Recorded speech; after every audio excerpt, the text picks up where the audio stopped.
अगर ये ट्रांजैक्शन ये होती कि वो कहते हैं हम पीआईए ले रहे हैं और हम पीआईए को चलाएंगे और आप हमें 132 बिलियन रुपये दे दें तो भी मैं ये ट्रांजैक्शन कर देता।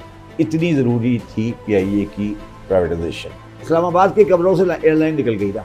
अब प्राइम मिनिस्टर साहब भी टिकट लेके सफ़र करेंगे। अगर 10 अरब वो गवर्नमेंट को कैश दे रहे हैं और बाकी वो पीआईए में इन्वेस्ट करेंगे तो उनका तो कैश आउटफ्लो हो गया ना। आरिफ हबीब 10 बिलियन तो नहीं दे रहे ना, आरिफ हबीब तो 135 दे रहे हैं ना, उसकी जेब से तो 135 जाएगा ना। जो एक्सेस एम्प्लॉई हैं और अगर उनकी कॉस्ट गवर्नमेंट को फ्यूचर में बर्दाश्त करनी पड़ रही है, चाहे हम उसको बेचते या नहीं बेचते, वो तो हमें बर्दाश्त करनी ही थी ना। मगर जो एम्प्लॉई की लायबिलिटी नहीं है और जो रोज़ाना जहाज़ चलाने पर आ रहे हैं और जो एम्प्लॉई को करने पर आ रहे हैं, वो तो अब उसके पास चली गई ना। सस्ती ले ली, महंगी ले ली। आरिफ हबीब मेरे चाचे का बेटा था, वो मेरे मामू का बेटा था, उसने सिफारिश कर दी। उसमें ये सब बकवास है। ये जो इकोनॉमिस्ट है ना, ये ज़्यादा मसला बन गए हैं बनिस्बत ब्यूरोक्रेट के। ये जो ट्रांजैक्शन है ये पाकिस्तान की इकोनॉमिक रिवाइवल के लिए एक टिपिंग पॉइंट हो सकता है। अब ये बात मैं क्यों कह रहा हूँ, मैं आपको थोड़ा एक्सप्लेन कर देता हूँ। देखिए, अगर मुझसे आप पूछें, अगर वो 135 बिलियन रुपीस दे रहे हैं पीआईए के 75 शेयर्स के लिए, 75% शेयर्स के लिए, अगर ये ट्रांजैक्शन ये होती कि वो कहते हैं हम पीआईए ले रहे हैं और हम पीआईए को चलाएंगे और आप हमें 132 बिलियन रुपये दे दें तो भी मैं ये ट्रांजैक्शन कर देता। मैं उल्टी बात कर रहा हूँ। मैं कह रहा हूँ कि अगर वो मुझसे कहते कि जी गवर्नमेंट ऑफ पाकिस्तान हमें 135 बिलियन दे और हम पीआईए को चलाएंगे और हम जिस तरह पीआईए है उसको चलाएंगे और इसको हम ऑपरेट करेंगे, तो मैं उसके भी गवर्नमेंट ऑफ पाकिस्तान को दे देने चाहिए थे। इतनी ज़रूरी थी पीआईए की प्राइवेटाइजेशन। हमने कोई बड़ी इंडस्ट्री पिछले 10-12 साल से 15 साल से प्राइवेटाइज नहीं की थी और हमारा पूरा प्राइवेटाइजेशन प्रोग्राम हॉल्ट हुआ था और पाकिस्तान के बिजनेसमैन का कॉन्फिडेंस ख़त्म हो गया था कि गवर्नमेंट प्राइवेटाइजेशन में सीरियस नहीं है।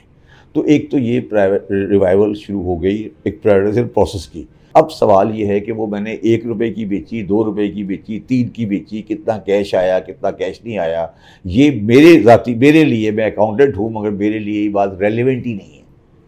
ठीक है, अगर कोई समझता है कि प्राइस कम है तो वो आके 100 बिलियन की गवर्नमेंट ने मिनिमम प्राइस रखी थी। अब वो उसकी रिकवरी कैसे करेंगे, कितना कैश लेंगे, कितना नॉन कैश लेंगे, मुझे नहीं पता। बट जो अमाउंट मुझे नज़र आ रही है वो ठीक है, उसमें कोई परेशानी की बात मुझे नज़र नहीं आ रही। अगर 10 अरब वो गवर्नमेंट को कैश दे रहे हैं और बाकी वो पीआईए में इन्वेस्ट करेंगे तो उनका तो कैश आउटफ्लो हो गया ना। आप समझे ना। आरिफ हबीब तो 135 बिलियन के लिए ले रहे हैं ना जी। आरिफ हबीब 10 बिलियन तो नहीं दे रहे ना, आरिफ हबीब तो 135 दे रहे हैं ना, उसकी जेब से तो 135 जाएगा ना।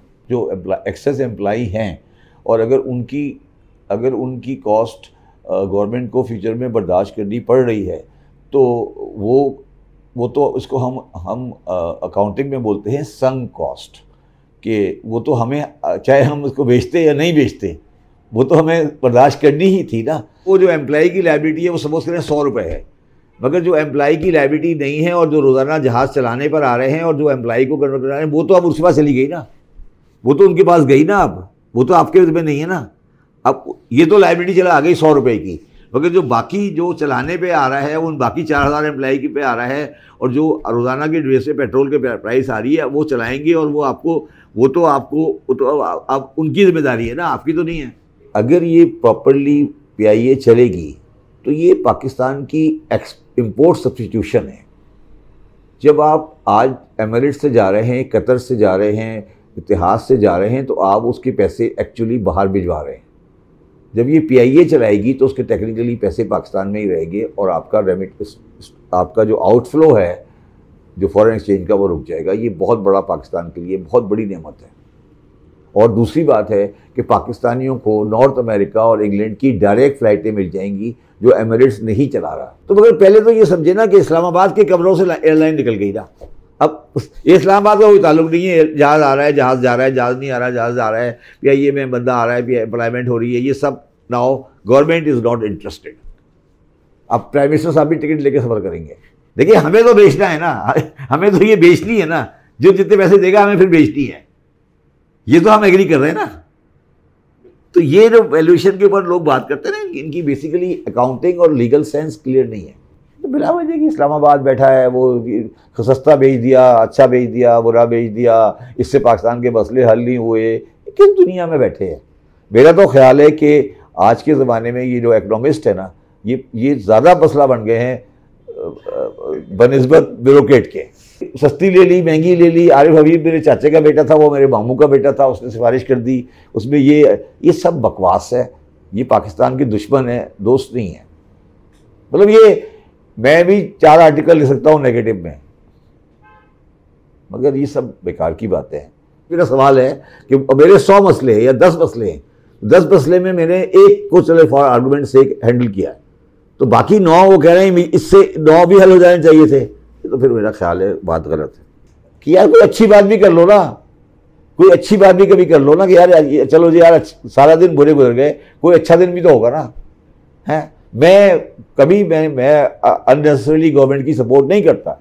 सीरियस प्राइवेटाइजेशन हुई है, कारोबारी लोग आए हैं, ठीक है ना, कोई तो ये पाकिस्तान के कारोबार के ऊपर, पाकिस्तान की मईशत पे एतमाद की एक दलील है। कितनी मजबूत दलील है वो अलग बात है, मगर एक स्टेप है। अब वो स्टेप, उसको आगे हमें कंसोलिडेट करना है। मैं आज आपको ये कह रहा हूँ कि अगर कोई स्टील मिल ले ले तो मैं उसको जेब से पैसा दे दूंगा, मगर वो एम्प्लॉय की लायबिलिटी उठा लेता हूँ। अगर वो, मैं कह रहा हूँ जेब से पैसे दे देंगे यार। 15 साल से एम्प्लॉय की तनख्वाह दिए जा रहे हो, फैक्ट्री बंद है, सारे प्लॉट, हज़ारों प्लॉट उसके अंदर निकल सकते हैं, इंडस्ट्रियल प्लॉट निकल सकते हैं। पीआईए प्राइवेटाइजेशन हुई है तो इसका मतलब है पाकिस्तान के बड़े लोग भी इसको एग्री करके आगे बढ़े। तो इसका मतलब है अगर उन्होंने सब फैसला किया है कि पाकिस्तान में ये करेक्शन करनी है तो इंशाल्लाह ये भी हो जाएगी।